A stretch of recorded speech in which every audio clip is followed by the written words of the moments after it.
Halo, selamat datang di channel YouTube kami, NPK Mutiara TV. Di channel ini, Anda akan mendapatkan informasi dan edukasi seputar pertanian, khususnya nutrisi tanaman. Tonton video-video kami, jangan lupa like video kami, subscribe, dan pentung tanda loncengnya untuk terus mendapat update dari kami.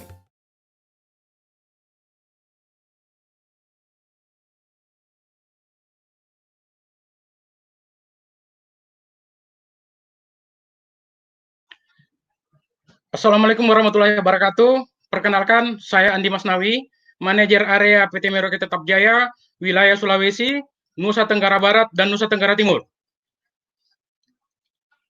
Pada video podcast kali ini, kita akan belajar tani bersama mengenai unsur hara kalsium, bagaimana peranannya dalam pertumbuhan tanaman, dan yang tidak kalah pentingnya ialah bagaimana memilih pupuk kalsium yang unsur haranya bisa cepat tersedia buat tanaman. Namun, sebelum kita mulai, kepada semua sahabat Mutiara, kami berharap untuk like video ini, kemudian subscribe, dan pentung tanda loncengnya. Kepada semua sahabat Mutiara, kami ajak untuk bergabung di grup Telegram NPK Mutiara. Di grup tersebut, sahabat Mutiara akan mendapatkan banyak informasi dan penjelasan mengenai pertanian, khususnya mengenai pemupukan.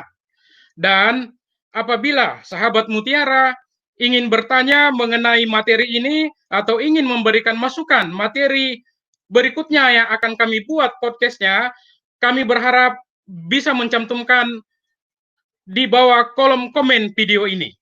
Dan satu lagi, kami berharap kepada sahabat Mutiara untuk share sebanyak-banyaknya video ini karena akan menjadi motivasi buat kami untuk berkarya lebih baik lagi untuk membuat video belajar tani selanjutnya. Baik, kita mulai belajar tani mengenai unsur hara kalsium.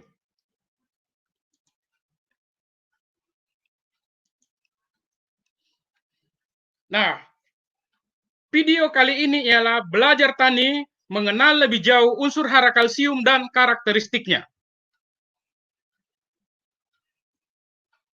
Kita akan membahas fungsi kalsium, bagaimana defisiensi kalsium pada tanaman, dan bagaimana pemupukan kalsium.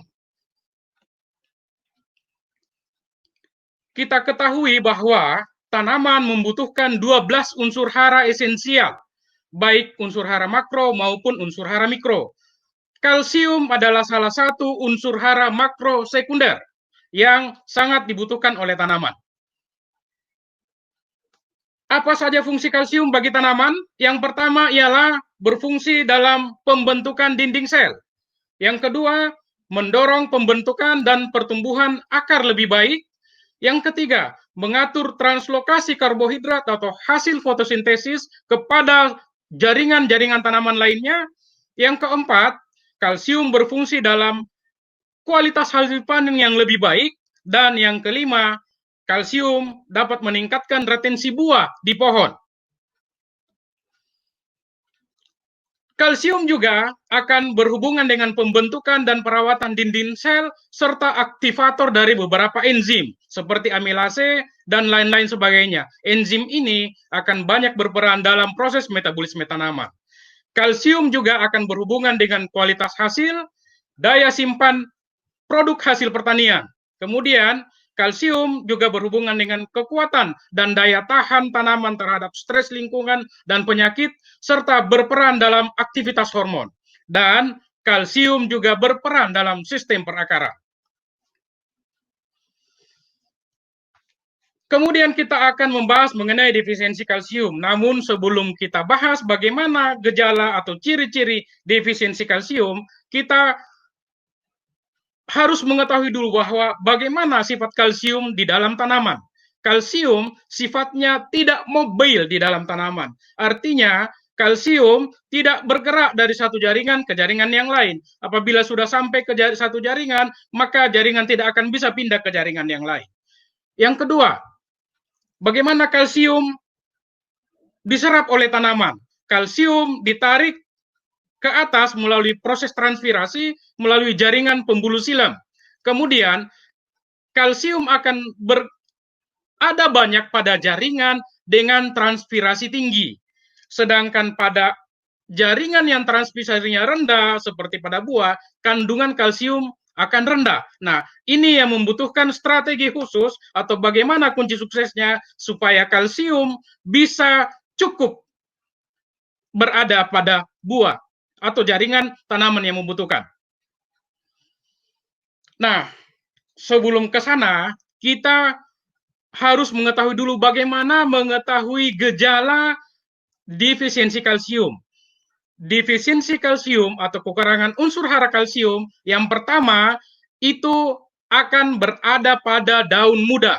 Itu satu. Yang kedua, daun tersebut cirinya akan seperti bergelombang atau seperti berkelok-kelok dan ujung serta pinggir daunnya mengalami nekrotik atau selnya mati.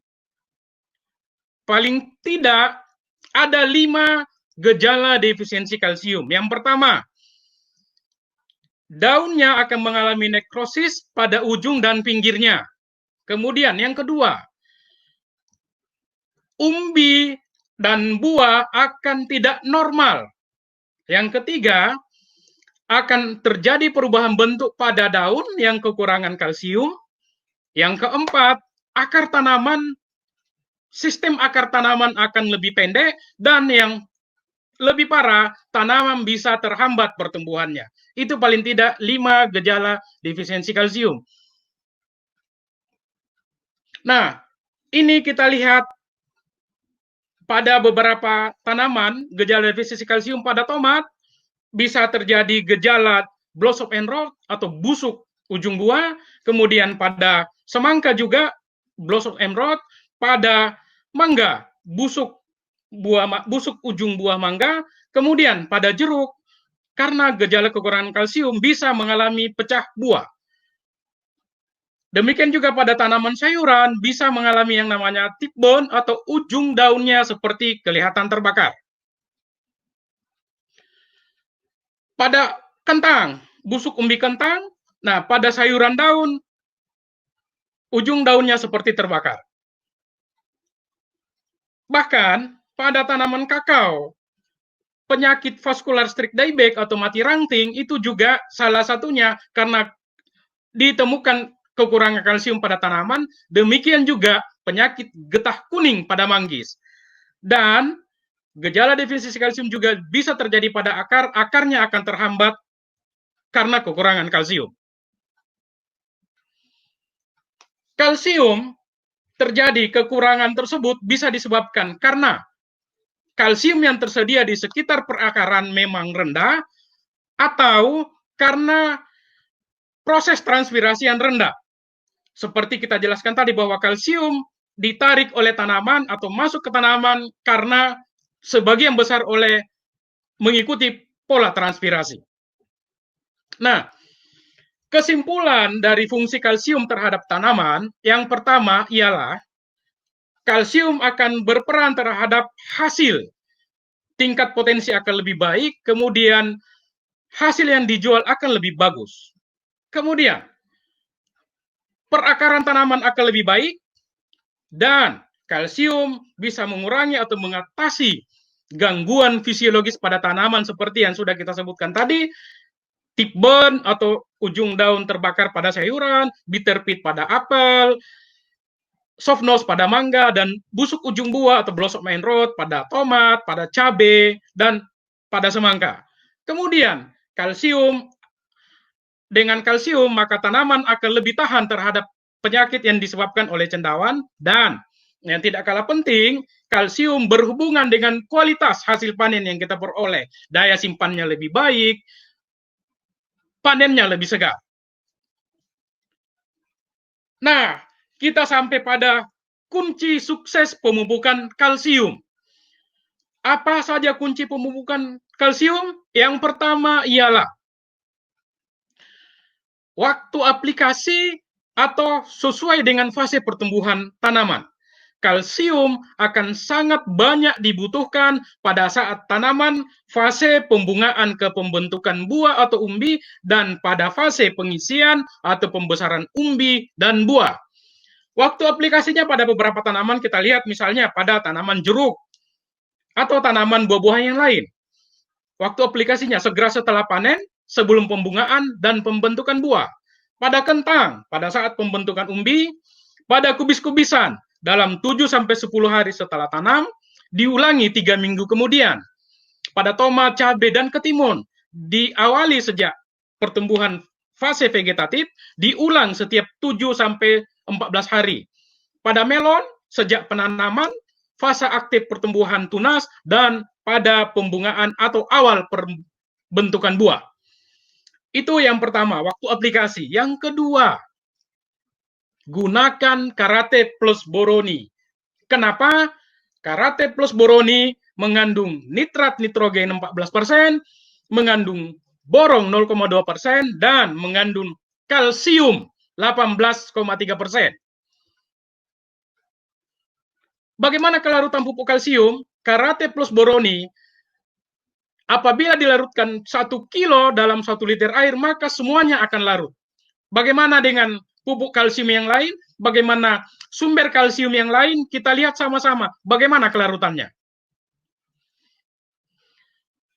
Kita lihat kalsium karbonat atau CaCO3 atau kapur, kelarutannya hanya 14 mg per liter air. Sangat-sangat tidak larut. Kemudian kalsium sulfat, sedikit lebih baik, 2090 mg atau sekitar 2,4 gram per liter air. Jadi ini juga kurang begitu larut. Sementara Karate Plus Boroni mengandung kalsium yang larut air. Nah, itu tadi bagaimana kunci sukses pembukaan kalsium, dan kepada sahabat Mutiara, untuk hasil yang lebih baik lagi, maka bisa mengikuti anjuran pemupukan dari PT Merauke Tetap Jaya yang bisa dilihat di website Merauke Tetap Jaya. Di situ sudah ada program pemupukan hortikultura, program pemupukan pangan, program pemupukan berkebun, program pemupukan buah. Kami memiliki media sosial. Kita ada channel YouTube NPK Mutiara TV, mohon di-subscribe. Kemudian kita juga ada media sosial website NPK Mutiara. Di sini, di website ini, banyak informasi-informasi pertanian dan nutrisi tanaman. Kemudian, kami juga berharap kepada sahabat Mutiara untuk like Facebook Merauke Tetap Jaya dan follow Instagram Merauke Tetap Jaya. Nah, sahabat Mutiara, itu tadi uraian mengenai unsur hara kalsium, peranannya pada tanaman, dan bagaimana kunci sukses kalsium pada tanaman. Dari uraian tadi, ada 3 poin penting. Yang pertama, kalsium berhubungan erat dengan sistem perakaran. Yang kedua, kalsium mampu mengatasi atau mengurangi gangguan fisiologis pada tanaman. Kalsium dapat membuat tanaman lebih tahan terhadap penyakit yang disebabkan oleh cendawan, dan kalsium sangat erat kaitannya dengan jumlah dan kualitas panen yang akan kita peroleh. Demikian video podcast ini, demikian belajar tani mengenai unsur hara kalsium. Sebelum saya akhiri, saya ingin menyampaikan apabila sahabat Mutiara ingin bertanya mengenai unsur hara kalsium, boleh menulis komen di kolom komentar di video ini. Juga apabila sahabat Mutiara ingin mengajukan masukan, materi apa atau masalah apa yang akan kami buat podcast video belajar taninya, silahkan sahabat Mutiara menuliskan komentar di kolom komen video ini. Dan kepada sahabat Mutiara yang ingin berdiskusi, yang ingin mendapatkan penjelasan lebih detail mengenai pertanian, khususnya mengenai nutrisi tanaman dan pemupukan, kami ajak sahabat Mutiara bergabung dengan grup Telegram komunitas NPK Mutiara. Demikian saya akhiri video podcast ini. Sekali lagi, kami menyampaikan terima kasih kepada semua sahabat Mutiara. Tetap jaga kesehatan dan sampai jumpa di video podcast Belajar Tani berikutnya. Salam Mutiara.